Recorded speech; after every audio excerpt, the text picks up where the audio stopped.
This is Round Midnight, written by Jane P. Carter, narrated by Jane P. Published in audiobook format in 2025. All rights reserved.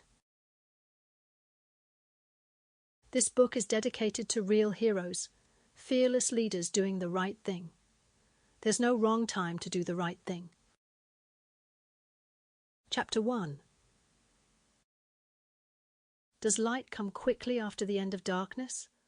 My head throbbed, pain radiating from temples to crown, then spreading to the base of my skull. My entire body ached, from shoulders to hips. I had walked through pitch-black darkness for what felt like eternity. No light pierced the void. Time meant nothing. I forgot where I was, even forgot to be afraid. I only knew I had to keep moving. A faint voice whispered that I was almost there, so I pressed on. A flash of blinding light forced my eyes shut. Then darkness claimed me again. When I opened my eyes, the hospital ceiling swam into focus.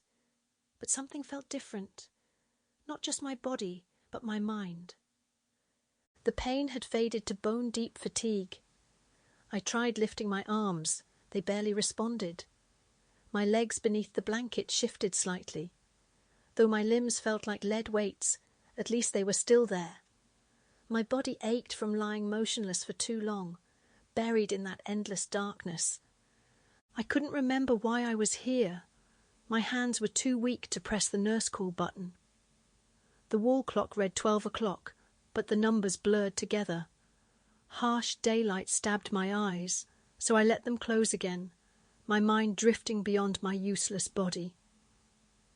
The nurse's footsteps echoed with strange clarity, and beneath their spoken words, I could hear whispers of other thoughts, like radio signals bleeding through static.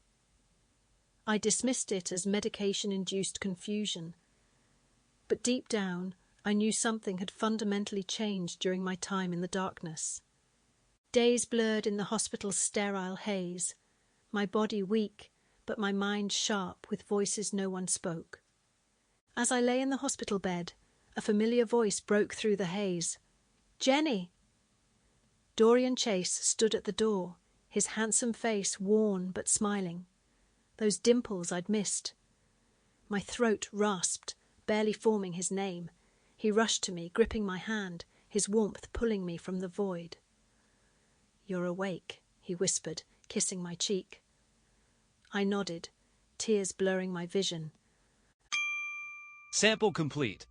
Ready to continue?